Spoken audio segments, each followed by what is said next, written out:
Hi hello जय महाराष्ट्र मैत्रिणींनो, कशा आहात तुम्ही? तर मजेत ना? तर मी भाग्यश्री पुन्हा एकदा स्वागत करते माझ्या नवीन व्हिडिओमध्ये. तर ICDSच्या एक्झामची प्रिपरेशन मी करत आहे. तुम्ही कोणत्या एक्झामची प्रिपरेशन करत आहात तर मला कमेंट करून नक्की सांगा.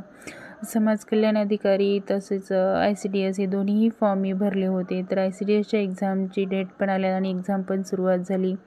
तर 14 तारखेला ज्यांचा पेपर होता तर त्यांना कसा गेला, तर तुम्ही जर हा पेपर दिला असेल तर तुम्ही पेपर कसा होता मला कमेंट करून नक्की सांगा. तर माझ्या एक्झामची डेट ही 27 तारीख आलेली आहे. तर मला बराचसा वेळ मिळाला अभ्यासासाठी, म्हणजे लास्टच्याच सेशनला आहे माझी एक्झाम. तर क्वेश्चन हे एक तर तेवढे हार्डही नाहीत आणि सोपे नाहीत, तर मीडियम लेवलचा क्वेश्चन पेपर होता असं माझी एक फ्रेंड म्हणाली. तिचा पेपर होता 14 फेब्रुवारीलाच. तर प्रत्येक विषयावरती त्यांनी आणि मराठी इंग्रजी अशा दोन्ही विषयावरती काही उतारे पण त्यांनी दिलेले आहेत. त्या उतारावर क्वेश्चन विचारत आहेत. तर ठीक आहे म्हणे, तेवढा हार्ड पण नाही आणि जास्त सोपा पण नाही, तर मीडियम लेवलचा पेपर आहे. तर आपण पेपर कसाही असू द्या, आपले प्रिपरेशन जर चांगलं असेल तर आपण पेपर सोडवू शकतो. तर सकाळची सर्व कामं आवरल्यानंतर मी दुपारच्या वेळेमध्ये GKच्या नोट्सच्या सध्या त्याच नोट्सच रिव्हिजन करत आहे, ज्या मी इतक्या दिवसामध्ये फॉर्म भरल्यापासून जे आत्तापर्यंत मी ज्या विषयाचा अभ्यास केला त्यांच्या शॉर्ट नोट्स मी तयार केल्या होत्या. तर त्यांचंच रिव्हिजनच मी फक्त करत आहे. थेअरी कोणतीही वाचत नाही. जे शॉर्ट नोट्स मी काढलेले आहेत त्यांचंच मी पुन्हा पुन्हा वाचन करत आहे आणि क्वेश्चन पेपर पण सॉल्व करत आहे. तर दुपारच्या वेळेस मी थोडंसं करंट अफेअर पण वाचलं आणि त्यानंतर GKच्या नोट्स मी काढल्या होत्या ते पण वाचल्या. तर घरची कामं आवरत बराचसा वेळ जातो आणि मुलींना पण सांभाळणं, त्यांची जिम्मेदारी सर्व मॅनेज करून अभ्यास करते.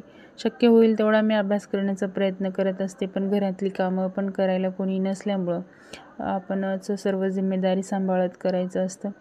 तर एक सीट मिळेपर्यंत आपण सतत धडपड करतच राहायचं.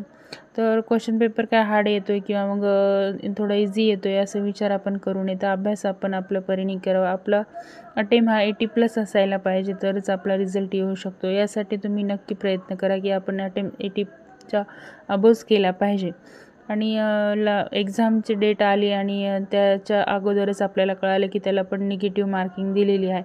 तर 1/4 काहीतरी असं आहे, म्हणजे 4 चुकले तर 1 गुण वजा होतो असं निगेटिव्ह मार्किंग दिलेलं आहे. तर हे दोन्ही गोष्टी असतात, एक तर चांगली पण आणि वाईट पण. तर निगेटिव्ह मार्किंग आलं हे चांगलंही असते काही आणि काही वाईटही आहे असं म्हणायला काही हरकत नाही. तर असो, आपला अभ्यास आपण चांगला आणि जोमाने करायचा. ज्यांची एक्झाम 14 तारखेला होती त्यांनी तर आता आपण काही म्हणू शकत नाही, पण ज्यांची आता द्यायची राहिलेली आहे त्यांनी चांगल्या प्रकारे अजून जोमाने अभ्यास करा. आणि लास्टच्या वेळेसमध्ये आपल्याला म्हणजे पेपर पॅटर्न कसा आहे, क्वेश्चन पेपर पडत आहेत तर हे आपण थोडक्यात आपल्याला समजले, कारण यूट्यूबवरती बरेचसे व्हिडिओ आहेत ज्यांनी हे टाकले.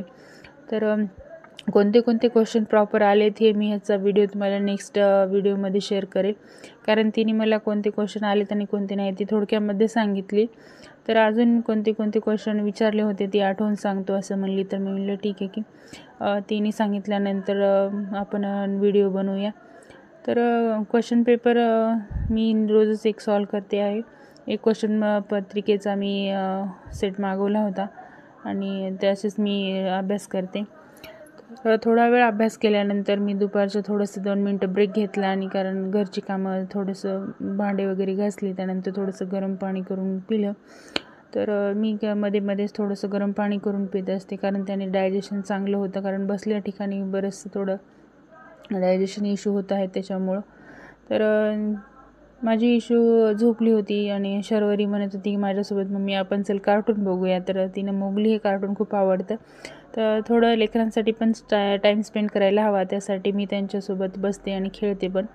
आणि आता शरू माझी थोडंसं हट्ट करायला लागली होती की आपण कार्टून बघू, त्यामुळे मोगली कार्टून लावलं आणि तिच्यासोबत पाहत बसले होते.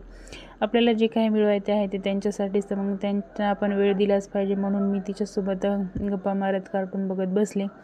आणि 4 वाजता आम्ही गेलो शेतामध्ये. आमच्या शेतामध्ये मिरच्या लावल्या होत्या आणि त्या पूर्ण पिकून गेल्या होत्या, लाल झाल्या होत्या. तर त्यांनी म्हणलं की आपण मिरच्या घेऊन येऊया. त्यासाठी आम्ही तिघं गेलो, कारण इशूला घरीच ठेवलं होतं. आमची नव्या आणि भैया होते तेच तिला सांभाळून घेतील, त्यासाठी 1 तासासाठी आम्ही तिला घरीच ठेवलं. आणि मी, शरू आणि तिचे पप्पा तिघंही आम्ही शेतामध्ये गेलो. तर शरूला पण घरी ठेवायचं होतं, पण ती हट्ट करून मागं लागून आली. तर ही ज्वारी पण काढणीसाठी आले आता. तर हे बघा आमच्या शेतातील मिरच्या. तर मिरच्या काढण्यासाठी आम्ही आल्या. थोडा वेळ लागला मिरच्या काढण्यासाठी, 1-1.5 तास तोडणी.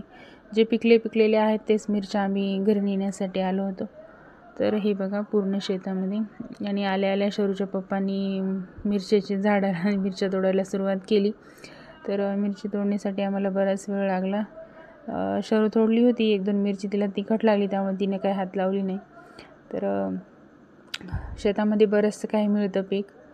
तर ही बघा मिरच्या आम्ही तोडल्या होत्या. तर अभ्यासही चालूच आहे आणि घरची कामंही सर्व जिम्मेदारी सांभाळूनच आपण स्टडी करू येत आहे. तर मिरची तोडणी झाली आमची आणि एकदा आम्हाला 5 वाजले होते, 5 ते 6, आणि आम्ही घरी निघालो. तर शरू मागच होती तिच्या पप्पांच्या आणि आम्ही घरी निघालो. तर शरूला पण खूप शेतामध्ये यायला आणि खेळायला पण आवडतं. तर ती जास्त करून तिच्या पप्पाच्याच मागं असते. तर घरच्या शेतीतल्या कामामध्ये आणि प्रत्येक गोष्ट ही आनंदाने आवडीने मी करत असते आणि उल्हासाने. तर ही बघा माझ्यापाशी आहेत मिरच्या, हिरवी मिरची, टोमॅटो पणचे झाडं पण आहेत आणि वांगी पण होती थोडीशी, मी जी टोपल्यामध्ये तोडून घेतली होती सोबत. तर मला प्रत्येक काम हे उल्हासाने आणि आवडीनेच करायला तरच चांगलं वाटतं. तर व्हिडिओ शेवटपर्यंत बघितल्याबद्दल खूप खूप धन्यवाद.